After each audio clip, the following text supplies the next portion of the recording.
Cette question un peu morale, justement, on l'a vu plusieurs fois dans tous les sondages d'ailleurs depuis quelques semaines, il n'y a plus aucun crédit qui est donné à la classe politique. Denis Père, pour vous, c'est à la société civile de reprendre les choses en main?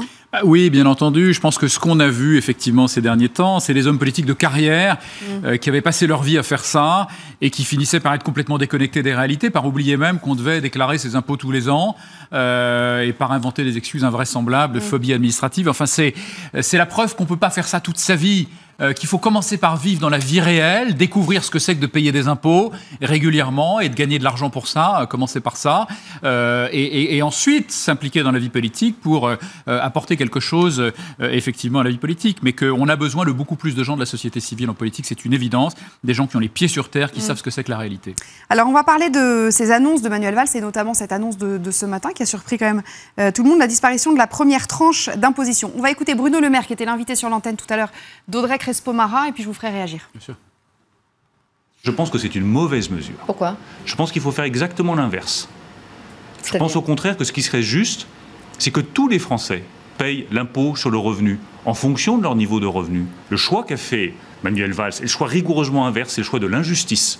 On supprime une tranche d'impôt sur le revenu, puis comme il faut quand même bien que l'argent de l'impôt rentre, on va augmenter encore plus l'impôt des classes moyennes. C'est ça que veut dire l'annonce de M. Valls, et j'y suis totalement opposé.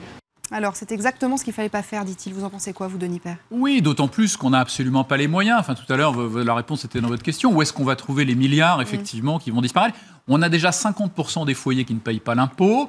On a 2% des ménages qui payent 50% de l'impôt sur le revenu. Donc, on a déjà très largement une distribution, une redistribution massive en France. Ne rajoutons pas d'impôts sur les classes moyennes et même les classes supérieures qui n'en peuvent plus, qui quittent le pays ou qui se démobilisent, qui se démotivent. Donc c'est absolument pas le moment de faire ça, c'est pas le bon message et en plus on n'a pas les moyens financièrement. On cherche déjà des dizaines de milliards pour essayer de rassurer les marchés financiers. Je vous rappelle qu'on emprunte tous les jours 700 millions d'euros sur les marchés financiers pour boucler la paye des fonctionnaires et pour financer les transferts sociaux, pas pour laisser à nos enfants des TGV, des autoroutes et des tunnels. Donc ça n'est surtout pas le moment de baisser les impôts, quels qu'ils soient. Il y a eu d'autres annonces que j'allais qualifier de petites annonces qui, enfin, vous allez me dire ce que vous en pensez, Ludovic, mais notamment sur les petites retraites. La prime de 40 €. La semaine dernière, on disait bon, bah, les petites retraites, elles ne sont pas revalorisées. Bon, là, c'est une prime, c'est-à-dire que c'est un one-shot, évidemment. 40 € de prime pour les petites retraites ou 8 € d'augmentation pour le minimum vieillesse. On en pense quoi?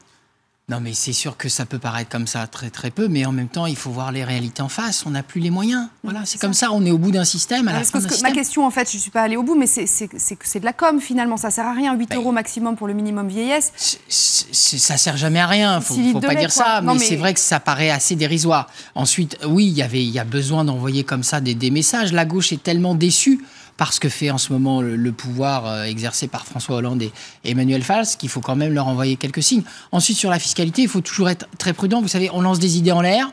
D'ailleurs, ce matin, Manuel Valls n'a pas été affirmatif. Et puis finalement, on revient en arrière parce que la fiscalité, c'est toujours très compliqué. Il y a toujours des effets de seuil qu'on n'a pas prévus. Et puis c'est monstrueux à mettre en place. Et donc finalement, on revient à des solutions un peu plus rationnelles. Ce qui est sûr, c'est qu'on a l'impression un peu d'une fuite en avant quand même. Hein. Manuel Valls parlait de haut de cœur fiscal. C'est vrai que c'est ce qui, depuis 2012, a vraiment affaibli ce pouvoir et qu'ils essayent un peu depuis de rattraper le coup. Parfois en ayant des solutions qui sans doute ne sont pas tout à fait pensées jusqu'au bout. Benoît ? Vous disiez que c'était pas faire, mais en effet, il se fait un peu railler sur les réseaux, parce qu'il l'a pas seulement dit, il l'a aussi tweeté. La première tranche du barème de l'impôt sur le revenu pourrait être supprimée. Alors tout le monde lui répond, hein, si on utilise le conditionnel, on peut à peu près promettre n'importe quoi. C'est ça, évidemment, ça l'est ou ça l'est pas. Vous dites, Denis Père, il faut que la France assume le fait qu'il faut absolument qu'elle se réforme en profondeur. C'est plus ou moins d'ailleurs, d'un point de vue économique, ce qu'a dit Emmanuel Macron ce matin, que vous avez certainement entendu à la radio. Tant que la France n'aura pas pris la mesure des ampleurs de la réforme, on ne s'en sortira pas. Et vous dites que les Français, ils sont tout à fait capables de comprendre qu'il faut revenir aux 39 heures, etc. Bien sûr. Je pense que les Français sont des gens très matures, à part une petite minorité qui est séduite par des discours populistes, déconnectés, et par le Tchernobyl économique du Front National, par exemple. Je pense que la majorité des Français est capable de comprendre ça. Et moi, ce qui m'a déçu dans le discours de Manuel Valls, autant j'ai bien aimé le rappel complètement assumé sur l'importance que les entreprises gagnent de l'argent pour pouvoir investir et créer des emplois, qui est quelque chose d'assez révolutionnaire. À gauche, et même dans l'ensemble de la classe politique. Il n'y a pas beaucoup d'hommes politiques de droite qui assument ce discours-là, donc ça c'est très bien. Il a été applaudi par la droite d'ailleurs. Qui a été applaudi par la droite, et tant mieux. Mais par contre, il a fermé la porte sur 2 autres tabous majeurs qui ne sont surtout pas encore tombés malheureusement, sur les 35 heures, alors qu'on a un problème de productivité majeur en France. On est un des pays qui travaille le moins des pays développés, donc les 35 heures, c'est un vrai sujet. L'économie française, elle a décroché massivement au moment de la mise en place des 35 heures. Il n'y a quasiment plus un économiste sérieux pour le remettre en cause. La balance commerciale a décroché. On n'a plus créé un emploi industriel en France depuis cette mesure. Donc c'est un vrai sujet qu'il faut mettre sur la table pour le privé et le public, bien entendu. Et puis il a claqué la porte aussi sur le nombre de fonctionnaires. C'est un vrai sujet aussi. Les prélèvements obligatoires en France, c'est 46 points de PIB. La moyenne européenne, c'est 40. 6 points de PIB supplémentaires prélevés sur la collectivité pour faire à peu près la même chose que nos voisins européens, voire même moins bien dans plein de domaines. En matière d'éducation, on est un des pires pays parmi les pays développés, un des plus inégalitaires. 6 points de PIB, c'est 120 milliards d'euros, c'est 4 budgets de la défense, c'est à peu près 800 000 à 1 million de fonctionnaires de trop. C'est un vrai sujet. Et c'est pas vraiment des vases communicants, mais bon, ça permet de voir le... Non, mais ça donne quand même un ordre d'idée. Et donc, c'est ça le débat aujourd'hui. Et c'est pas insulter les fonctionnaires que de dire qu'ils travaillent pas assez, que de dire qu'ils devraient travailler 30 heures. Beaucoup en sont très conscients, beaucoup rejoignent d'ailleurs nous citoyens, en se rendant compte que si on n'a pas une vraie discussion, en se mettant tous autour de la table sur ces sujets, un jour, c'est les marchés financiers, c'est les créanciers du pays qui vont nous obliger à parler de ça. Et ce jour-là, ça se fera avec beaucoup de brutalité et beaucoup d'injustice. Donc aujourd'hui, il faut ouvrir le débat sur ce sujet-là, c'est urgent. Et je suis très déçu que Manuel Valls le fasse pas encore. Mais il est prisonnier, effectivement, de sa majorité. Il doit donner des gages à l'extrême gauche. Mais pas que, parce qu'on dit, alors je sais pas, on verra ce qui se passe ce week-end, Ludovic, mais on dit que Nicolas Sarkozy, non plus, il n'a pas tellement l'intention de revenir sur les 35 heures. Pour l'instant, il n'a pas donné le signal, en tout cas. C'est vrai qu'en privé, il a plutôt condamné ceux qui promettaient de revenir aux 39 heures ou de passer à la retraite à 65 ans.